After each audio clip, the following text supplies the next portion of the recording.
This is Anirban Bhattacharya and welcome to new video of my channel. Movie magic মোমেন্টসে আপনাদের সবাইকে স্বাগত জানাই। তো মুভি ম্যাজিক মোমেন্টসে আজকে আমি রিভিউ করতে চলেছি হে জওয়ানি তো ইশকো হোনা হ্যায় মুভির ট্রেলারটা। সো ডেভিড ধাওয়ান তার পুরনো ওল্ড কমেডি স্টাইলটা ফিরিয়ে আনার চেষ্টা করেছে এই সিনেমাতে। আর বরুণ ধাওয়ানকে অনেক দিন বাদে আবার দেখা যাচ্ছে একটা তোমার মাসি এন্টারটেনমেন্ট ছবিতে। তো কীরকম হলো ট্রেলারটা দেখুন। ট্রেলারটা ডিসেন্ট হয়েছে, অ্যাভারেজ হয়েছে আমি বলবো। অ্যাটলিস্ট টিজারটা থেকে তো অনেকটাই বেটার। টিজার যা হয়েছিল মানে যাচ্ছে তাই, তার থেকে অনেকটা ভালো ট্রেলার রয়েছে। ট্রেলারেরটা শুরুটা বেশ ভালো এবং ট্রেলারের শেষটাও খারাপ না। মানে এডিটিংটা খুব যত্ন করে করেছে, সেটা পরিষ্কারভাবে বোঝা যাচ্ছে। খুব ভালো এডিট হয়েছে ট্রেলারটা। হ্যাঁ, ট্রেলারটা বড় হয়েছে, সিনেমার অনেক কিছুই দেখিয়ে দিয়েছে ও, কিন্তু ঠিক আছে, খারাপ না। অ্যাটলিস্ট ট্রেলারটা দেখে ওই ভাইবটা ক্রিয়েট হয়েছে যে অ্যাটলিস্ট হ্যাঁ একবার দেখা যেতেই পারে সিনেমাটা। তো সেই ভাইবটা ক্রিয়েট করেছে ট্রেলারটা দেখে। গল্পটা এরকম হতে পারে যা বুঝলাম, যে বরুণ ধাওয়ানের ক্যারেক্টার এবং মৃণাল ঠাকুরের ক্যারেক্টার অলরেডি বিবাহিত। এবার মৃণাল ঠাকুর ওর থেকে সেপারেটেড হতে চাইছে, কারণ বরুণ ধাওয়ান ওকে বেশি বেশি ভালোবাসে আর বাবা হতে চায়, কিন্তু মৃণাল ঠাকুর হয়তো চায় না।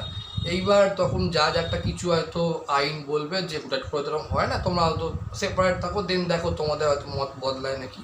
এবং ওরই মধ্যে বরুণ ধাওয়ান পূজা হেগড়ের প্রেমে পড়ে যাচ্ছে এবং পূজা হেগড়ে মানে অ্যাক্সিডেন্টালি প্রেগনেন্ট হচ্ছে। যেন ট্রেলারটা শুনলেই বুঝতে পারবেন কী করে সম্ভব প্রেগনেন্ট আর আমি তো প্রোটেকশান নিয়ে করেছি, কী হচ্ছে ব্যাপার। আর প্রোটেকশান ফেল করেছে না, তো এটা খুব চিজি ডায়লগ হয়ে গেছে আমি বলবো। তো সেখানে যে তোমার তাহলে প্রোটেকশান যদি প্রোটেকশান না করতে পারে তো কী ব্যাপার। তো বললাম বোকা বোকা কমেডি ডায়লগ। আর ওদিক থেকে তোমার এইবার ওই সময় আবার মৃণাল ঠাকুরও ফিরে আসে, যে সে বলে আমিও প্রেগনেন্ট হয়ে গেছি। তখন হয়তো জিজ্ঞেস হোলস দ্য বয়, মানে ঠাস করে থাপ্পড় মারে, তুমি মানে মাথা মোটা, তুমি যাও না কি আমায় প্রেগনেন্ট করেছি। তো এবার প্রচুর মিসআন্ডারস্ট্যান্ডিং হয়, তো বোঝা যাচ্ছে পুরো একটা ক্যাওস লেগে গেছে যে কী হবে আলটিমেট। এবার সেটা দেখতে গেলে সিনেমাটা দেখতে হবে বলবো। তো পজিটিভ দিক যেটা ভাল লাগছে সেটা ওই পুরনো বরুণ ধাওয়ানের টাচটা ফিরে পাওয়া গেছে বলবো। বরুণ ধাওয়ান সাধারণত ওর কমেডি অ্যাক্টিং ধরুন বা একটু ওই হিরোইক ব্যাপারটা বরুণ ধাওয়ানের মধ্যে, তো সেই টাচটা ফিরে পাওয়া গেছে। ওল্ড বরুণ ধাওয়ান যেটা দেখে আমরা সবাই ফ্যান হয়েছিলাম, ম্যাটেরা হিরো বলুন, স্টুডেন্ট অফ দ্য ইয়ার বলুন, জুড়বা 2 বলুন, তো ওই বরুণ ধাওয়ানের টাচটা পাওয়া গেছে একটা বলবো ভালো। সেকেন্ড বলবো, ট্রেলারটা দেখে বোঝা যাচ্ছে মুভিটা খুব কালারফুল এবং ভাইব্রেন্ট, একটা ভিজুয়ালসটা খুব সুন্দর। ব্যাকগ্রাউন্ড মিউজিকটা সেই সালমান খানের বিবি নাম্বার 1 যে চুনারি চুনারি সংটা সেটা ইউজ করেছে একটা নস্টালজিক ফ্যাক্টর ক্রিয়েট করার জন্য। এবং টাইটেলটাও সেম, দুটো পুরোনো গানটাই রিমেক করেছে, কিন্তু ওল্ড যে মেন টাইটেল ট্র্যাপ লাইনটা যখন বলছে তখন সেই ওল্ড ভার্সানটাকেই রেখে দিয়েছে, জাস্ট হয়তো একটু এদিক ওদিক করেছে। তো চেঞ্জ করেনি, সেম জিনিস ভাইবটা ক্রিয়েট করে রেখেছে, সেটা আমি বলবো খুবই ভালো। আচ্ছা, এবার পারফরমেন্সেস ভাই আমার সবারই পারফরমেন্স খুব ঠিকঠাক লাগলো, একদম কারোরই খুব ওভার দ্য টপ অ্যাক্টিং লাগছে না। অ্যাটলিস্ট বরুণ ধাওয়ানকে দেখে মনে হচ্ছে নিজের ওভার অ্যাক্টিং ও লাউড কমেডি অ্যাক্টিংটা কিছুটা হলেও কন্ট্রোল করেছে বলুন। আর কিছু কমেডি সিন তো ভালো, ট্রেলারের শেষে যেটা ওই এটা কি তোমার বোম্বের দাদা স্টেশন নাকি যে এটা লন্ডন, যে সবাই একে অপরের সঙ্গে মিট হয়ে যাবে, আর তখনই দেখা যায় যে হসপিটালে দুজনের মুখোমুখি হয়েও হলো না। এই হচ্ছে দুজনেই প্রেগনেন্ট, মানে ঠিক দুজনেই সেই সময় ঢুকেছে তোমার মানে ডেলিভারি করার জন্য। ঠিক আছে, তা ওই সিনটা তোমার যখন আব্বাস ওকে বলছে তখন যে তোমার 3টে জায়গা থেকে কখনো পালানো যায় না, টেক্সট মিল ট্রেড মিলে, মানে ডায়লগগুলো খুবই বোকা বোকা। আর আব বাহারাকে মিল, তো ঠিক আছে চলে যায়, আমি বলবো খারাপ না, মানে একদমই যে খুব বিশাল ভালোও না, আবার একেবারে তোমার যে খুব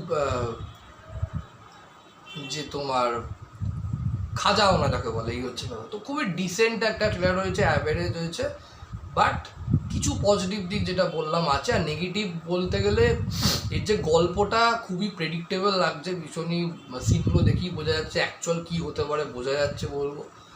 আর ডেভিড ধাওয়ানের যে সিনেমাগুলোর যে স্টাইল থাকে, তো সেই স্টাইলটা পরিষ্কার বোঝা যাচ্ছে বলবো। এবার সেই স্টাইলটা অনেকের আবার নাও পছন্দ হতে পারে, ও যে কমেডি সিনেমাগুলো করেছে সেই স্টাইলটাই রাখার চেষ্টা করেছে, একটু loud acting, entertainment, over the top, colourful. তো সেই ধরনের সিনেমা যারা দেখতে ভালোবাসে তাদের ভালো লাগবে।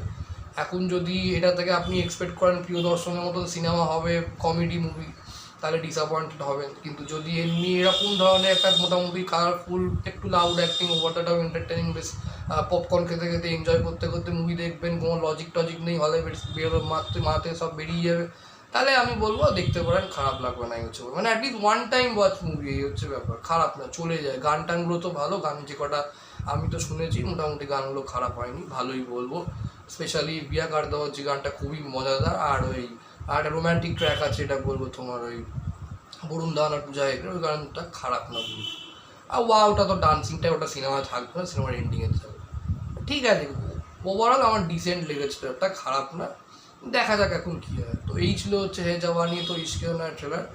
আর তোমার আপনাদের ট্রেলারটা কীরকম লেগেছে কমেন্ট বক্সে অবশ্যই লিখে জানান, আর আমার ভিডিওগুলো কেমন লাগছে সেটা অবশ্যই কমেন্ট বক্সে লিখে যান। ভিডিওটা ভালো লাইক করো, কমেন্ট করো, শেয়ার করো, আর মুভি রিভিউ ট্রেলার সমস্ত কিছুর আপডেট পেতে অবশ্যই মুভি ম্যাজিক মোমেন্টসকে সাবস্ক্রাইব করতে ভুলবেন না। Thank you.